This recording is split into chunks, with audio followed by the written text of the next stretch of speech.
Qual que é a tua dúvida com relação ao TMS? Eu gosto desse tipo de investigação pelos aparelhos, né? Então, queria saber um pouco mais, né? Que eu sei que ajuda no tratamento, principalmente da depressão, e acho que é um recurso interessante, né?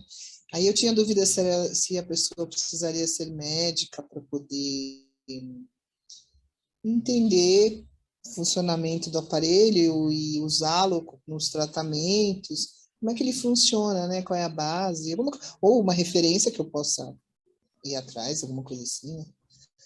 Entendi. Então, para a utilização do equipamento para o tratamento de pacientes com depressão, deve ser médicos para atender, deve ser médicos que tenham algum entendimento, porque assim, não basta ser o psiquiatra, você tem que ter entendimento dos módulos neurais, de como eles funcionam, como eles se conectam, né? Tem que ter um conhecimento em eletrofisiologia, ou seja, a ideia é que seja um neurologista ou um eletrofisiologista para trabalhar, que entendam sobre potencial magnético, campo elétrico, né, como você ativa e gera potencial elétrico dentro do neurônio e tal. Mas, por exemplo, para tratar pacientes com dor crônica, você não precisa ser um médico para fazer o tratamento. Então, um fisioterapeuta, né, pode fazer uso do equipamento desde que ele desenvolva um conhecimento a respeito da função desse equipamento. Então, assim, sim, o fisioterapeuta pode fazer uso desse tipo de equipamento no tratamento de pacientes com dor crônica. Sim, e a base do funcionamento, assim, eu tive interesse como ele funciona, essa parte do campo magnético, como que ele interage, né, com o cérebro, eu me interesso por essa parte, acho interessante, tem algum lugar que eu possa olhar isso, estudar isso? Tem muito material. A estimulação magnética começou a ser desenvolvida na década de 70. De 70 para cá, houve muito desenvolvimento. Quer dizer, foi na década de 90 que começou a se utilizar primeiro na área clínica, né? A base da coisa funciona como? Você vai usar um equipamento, você acha que você viu o desenho, né? A figura, a imagem que eu deixei do nosso equipamento ali no grupo.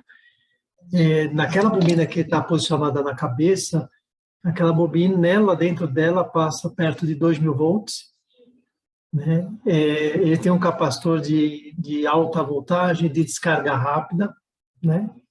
Que promove os cliques, né? Ou seja, você libera campo magnético com esses 2.000 volts, você gera campo magnético muito rápido. Então, você consegue controlar a frequência, você consegue controlar a intensidade. E a intensidade você vai controlar de acordo com o cérebro do sujeito. Então, primeiro você vai ter que fazer na primeira sessão alguns testes para poder identificar o que a gente chama de limiar motor, para poder calcular o limiar que você vai aplicar. O limiar aplicado vai depender dos protocolos que você vai usar. Então, você pode usar o protocolo para tratar pacientes com depressão, existem 4 protocolos básicos. Protocolo para potencializar efeito de medicamentos de antidepressivo. Você pode usar protocolo para tratamento de pacientes com ansiedade, né, de todo tipo, incluindo toque, que hoje sai da ansiedade, mas o toque melhorou bastante também. Dor crônica, existem outras tantas indicações, né? Então, por exemplo, no início de 2020, 2019, o pessoal do Laboratório de Estimulação Magnética Transcraniana da USP ganhou um prêmio no Havaí, no Congresso do Havaí, por trabalhar com pacientes com AVC na recuperação de pacientes com AVC utilizando a estimulação. Então, com a estimulação, você, por exemplo, vamos falar da depressão. Um dos achados da depressão é a redução da atividade do córtex pré-frontal lobo superior esquerdo. Então, existe uma redução dessa atividade e uma atividade maior do lado direito. Então, existe um desequilíbrio. Então, isso é achado ressonância magnética funcional, tomografia por emissão de postos de pacientes com depressão, né? Então, tem mais dificuldade em tomar decisão, tem menos iniciativa, né, por conta disso. Uma das coisas que a gente faz é posicionar a bobina, né, na região do córtex pré-frontal giro superior esquerdo, e para isso, então, é que vem a ciência, você tem que localizar isso, entendendo o sistema da agentes do elétron. Então, você vai colocar uma touca, vai fazer o desenho, tirar as medidas com uma régua, né, com uma fita, você vai poder calcular onde estão as posições de cada giro. Você calculou, você posiciona a bobina, tem que entrar na posição certa, né, para dar o vértice certo. E aí você começa o tratamento. Por exemplo, um protocolo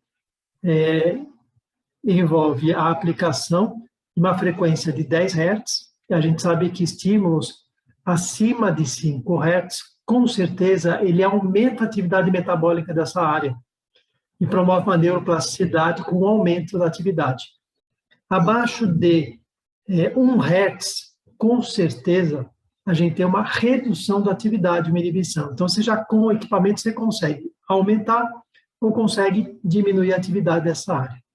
O que sabemos também é que se você fizer isso por 6 sessões, né, em dias seguidos ou com diferença de um dia, 6 a 10 sessões, você já promove uma neuroplasticidade e esse processo não para, o cérebro aprende a descarregar com este nível de potencial. E ele continua por conta própria por algum tempo, isso por neuroplasticidade. E essa descoberta se fez usando ressonância nuclear magnética funcional.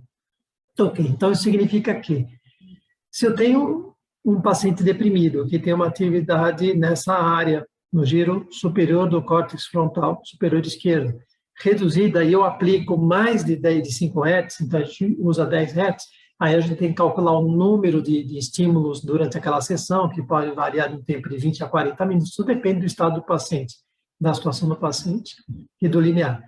E tem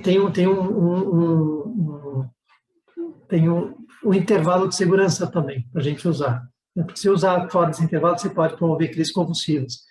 Então, a gente tem que usar dentro desse intervalo, que você tem que calcular dependendo do sujeito, dependendo do estímulo, dependendo da intensidade do potencial, da frequência e tal. Mas usando aí 10 Hz, vamos imaginar que nós vamos usar 20 minutos, são 2.000 pulsos. Então, eu vou fazer uma sessão de 20 minutos, são 2.000 pulsos a 10 Hz. Então, eu uso 10 Hz durante um tempo de 5 segundos. Então, o equipamento descarrega, 5 segundos. Aí ele fica 25 segundos em silêncio. Depois, de novo, 5 segundos, Então, isso tudo é calculado.